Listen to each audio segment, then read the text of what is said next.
নাই ভাই, আসলে আমরা ভালো নাই।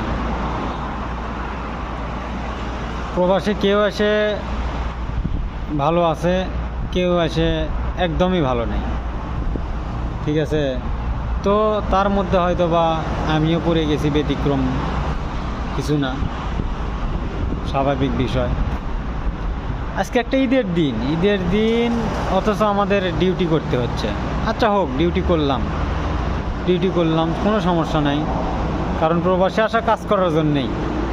সেটা হোক বন্ধের দিন, হোক ঈদের দিন, হোক যে কোনো খুশির দিন, সেটা বড় কথা না।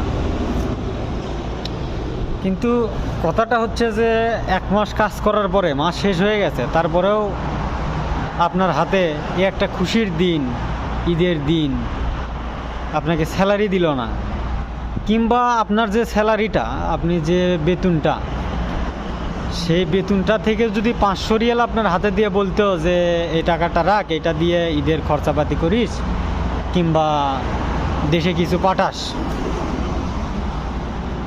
তাও অন্তত মনে সান্ত্বনা দেওয়া যাইতো কিংবা বুঝ দেওয়া যাইতো। তো তারা স্যালারি তো দেয় নাই।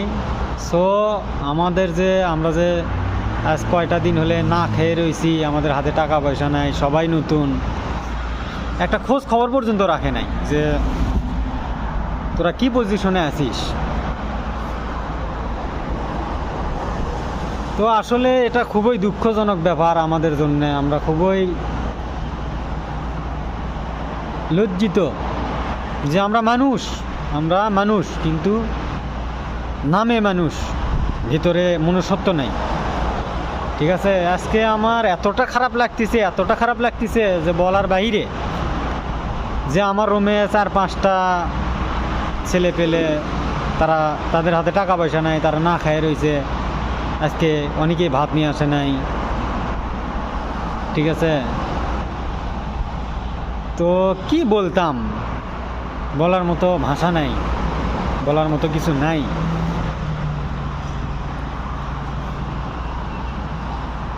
তো দেখি ইনশাল্লাহ আল্লাহ পাক ভাগ্যে কি রাখছে, আশায় আছি, দেখা যাক।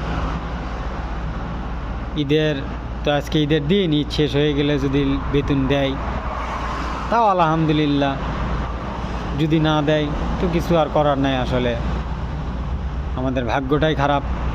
সাপ্লাই কোম্পানিতে আইছি, সাপ্লাই ভিসা